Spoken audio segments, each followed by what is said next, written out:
अभी देश में कोरोना के कारण लोग घरों में रुके हुए हैं, वही हमारे corona volunteers, policeman, doctors, nurses, ये सभी कोरोना वायरस को दूर करने में लगे हुए हैं। फिर भी हमारे समाज में चंद ऐसे कुछ लोग हैं जो कोरोना वॉलंटियर्स पे बार बार हमले कर रहे हैं, कई तरह की परेशानियों को कर रहे हैं। आखिर इन सभी ये जो लोग हैं जो परेशान कर रहे हैं, इनको कैसे समझाया जाए?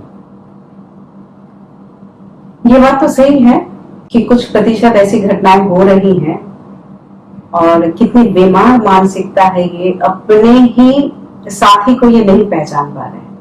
आज आप कल्पना कीजिए, हम लोग सब घर में हैं, पुलिस वाले सड़क पे, डॉक्टर सड़क पे, पैरामेडिकल स्टाफ सड़क पे, जो सरकारी पदाधिकारी हैं वो सड़क पे, स्वयंसेवी संगठनों के जो सदस्य हैं वो सड़क पे।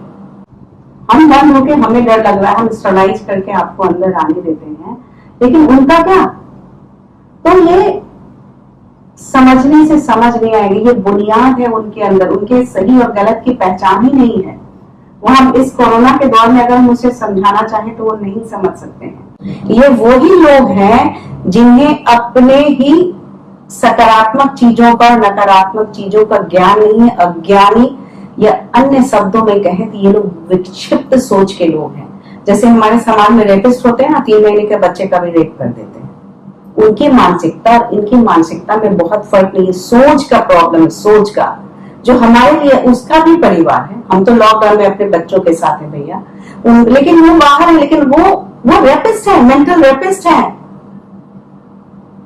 इसको इस दौर में भी नहीं समझाया सकता, इन्हें सिर्फ लाठी का डर या दंड का डर ही उनको समझाया जा सकता है, कंट्रोल किया जा सकता है। इस दौर में उन्हें आप कुछ नहीं समझा सकते। चीन से इस वायरस की शुरुआत हुई थी। चीन ने दावा किया था हमारे यहाँ यह वायरस पूर्णतः खत्म हो गया है, लेकिन अभी हाल फिलहाल के दिनों में फिर ये खबर आई है कि चीन में यह वायरस पुनः लौट गया है, और यह वायरस इतना विकराल रूप में लौटा है कि इसे रोका नहीं जा सकता है। वहां आए दिन मौत हो रही है।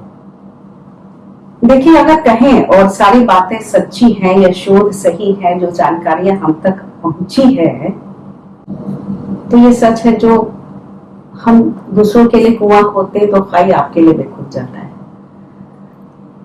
वो शहर था, वुहान शहर में हुआ, वहीं पे बोला खत्म हो गया। कुछ चंद 100 किलोमीटर पे हमारा बीजिंग था, लेकिन वहां कुछ नहीं हुआ। आश्चर्य। लेकिन ये वायरस जो है ना, बहुत न्यायप्रिय है। कोरोना बहुत न्यायप्रिय। मैं तो उसके ज्ञान को बहुत महत्वपूर्ण मानती हूँ। बहुत सोची समझी वायरस है, तो आप समझ लेना हमारा ही भाई बहन है, क्योंकि वो भी एक जीव है। जीव और निर्जीव के बीच का है विषाणु, अगर वायरस की परिभाषा में आप जाएंगे। बट बहुत सही है। चाइना ने उन चीजों का निर्यात जब किया जिसे इटली ने दिया था, जो उसके सेफ्टी के, उसका उसने मूल्य लिया। उसे भी समझ में आना चाहिए कि इतने संकट में जिसने दान दिया था उसको हम वापस कर रहे हैं। तो यही इसी जगह, इसी जन्म में जो हम करते हैं हमें चुकाना पड़ता है।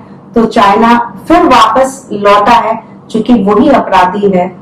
अगर शोध की बातें और जितनी सूचनाएं अगर सच माने, तो ये जैविक हथियार के रूप में उसने कोरोना का इस्तेमाल किया, और आज वो उसी से पीड़ित है, और उसे पीड़ित होना पड़ेगा। विकराल स्थिति, जो मेरा दिल कहता है, वो चाइना ही होगा,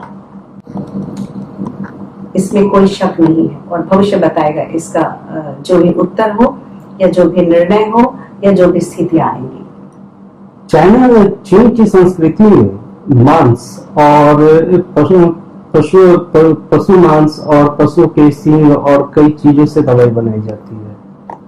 अभी हाल फिलहाल में एक न्यूज आई है कि कुछ जानवरों के पीत और सींग को मिलाकर, कुछ और जड़ी बूटियों को मिलाकर दवाई बनाई जा रही है। क्या आपको लगता है कि यह सही होगा? सुनिए, आपको मैं ये बताऊं, दवाई नहीं बनाई जाती, खाई जाती है। क्या नहीं खाते हैं वो? जो कीट पतंग, सांप, क्या है, उनके बच्चे भी वो एक पार्ले बिस्किट की तरह वो फ्रॉक खाते हैं। वो बनाएंगे क्या? खा रहे हैं वही। और वेद में हमारी सारी जड़ी बूटियां हैं, नेचुरोपैथी है, प्राकृतिक चिकित्सा है। प्रकृति कभी कहाँ हॉस्पिटल्स में मरीज की संख्या कम हो गई, हमारे शवदाह गृहों में 60% मरने वालों की संख्या कम हो गई। कोई जरूरत नहीं है जानवरों को मार के फिर कुछ बनाने की। प्रकृति में जरूर बूटी, राम लक्ष्मण जी को राम लगाना तो संजीवनी बूटी आई थी, और हमारे जिन खेतों को उजाड़ दिया, जिन पहाड़ों को, जिन पौधों को हमने विलुप्त कर दिया, उसी में हमारा इलाज था। उसके लिए हत्या की जरूरत नहीं। आप देखिए किसी को मार के कोई दवा नहीं बनती है, प्रकृति खुद देती है। प्रकृति की अपनी इलाज की प्रक्रिया है। आप घाव भरता है, कट जाते हो, खुद भर जाता है। आप खांसी हो, सर्दी हो, जो भी हो, प्रकृति खुद हील करती है। पेड़ काट देते हैं, उसको कत्ल करते हैं हम कि ये बंद, लेकिन प्रकृति खुद फूट जाती है। सुधारने की प्रक्रिया, वृद्धि की प्रक्रिया हमारी प्रकृति का अंश है। हम नहीं समझ सकते तो कुछ भी तो अपने आप जाके अभी देखिए प्रकृति की खूबसूरती देखिए। जब हम अंदर है, प्रकृति अपने रॉ में है। नदियां शुद्ध हो गई, समंदर शुद्ध हो गए, झीलों के पानी शुद्ध हो गए, जमीन के अंदर का पानी, हवाएं, कोई गाड़ी नहीं, कोई कल कारखाने नहीं, शुद्ध हवाएं, दम नहीं फूल रहा है, आंखों में जलन नहीं हो रहा, क्योंकि हम बहुत शुद्ध है। प्रकृति ऐसी ही है। और चीन दवाइयां नहीं बना रहा, एक्चुअली उसने बहुत हत्याएं की है। चीन को तो अपनी करने की सजा मिलनी भी चाहिए। पता नहीं कौन सा ज्ञान, मैं उतनी तीव्र हमारा ज्ञान नहीं है, मेरी दूरदृष्टि उतनी नहीं है। मैं एक्चुअली उनके या वास्तव में उनके चीन के जो सारी हरकतें हैं और जो उसने किया, इस कोरोना का इस्तेमाल जैविक हथियार के रूप में आज उसके सामने उसकी परछाई खुद खड़ी है। और वो खुद बहुत, लेकिन जो ऐसा निर्णय लेने वाले कोई एक व्यक्ति होता है, राजा होता है, ये निर्णायक होता है, लेकिन सजा तो पूरे प्रजा को मिलेगी। ये तो सत्य है। चीन में ज्यादातर लोग बौद्ध धर्म को मानते हैं। बौद्ध धर्म के मानने वाले लोग अहिंसा पे विश्वास करते हैं, लेकिन चीन इस अहिंसा को छोड़कर वो हिंसा पे ज्यादा। ये स्यूडो है, एक फेक है कि वो जो बुद्धिस्ट अहिंसा के पुजारी होते हैं, लेकिन चीन के जो मुख्य धारा के लोग हैं वो बहुत हिंसक हैं। और उसमें तो वो शान नहीं बांध लेते कि कोई हवा के साथ कोई कीटाणु न चला जाए। बुद्धिज्म इतना सरल और इतना पवित्र है, और बुद्धिज्म को चाइना से जोड़ के बोलना एक अपराध है, जहर को अमृत में मिला देना है। बुद्धिज्म इज ग्रेट, सिर्फ शांति है, ओम शांति। वहां चाइना का उससे कोई सरोकार नहीं है। देश और देशवासियों के लिए कोरोना से लेकर कोई संदेश यह है कि ये दस्तक है प्रकृति की। संभल जाए, समझ जाए। पैसे आने से प्रकृति आपकी जागीर नहीं बन जाएगी। हम एक मनुष्य रूप में जन्म लिए हैं तो हम अपनी जरूरतों को कम रखें और सिर्फ लेने की नहीं सोचें। प्रकृति में सिर्फ जीव जंतु, पेड़ पौधे, आम जन जिनको कुछ दे सकते हैं दे, सहायता करें। हम सभी हैं, सांस उतनी ही कीमती है, सांसों के आने जाने से ही जिंदगी है। बस इसे संभाले, यही जीवन का मूल्य है, और जीवन का मोल भी यही है, और जीवन का सही अर्थ भी यही है। और यही पूजा, यही परंपरा, यही भगवान, यही अल्लाह, यही जीसस, सब कुछ यही है। सांसों का आना जाना बस। पूरे देश में कोरोना को लेकर लॉकडाउन है, सारे स्कूलें बंद हैं, बच्चे घरों पे हैं।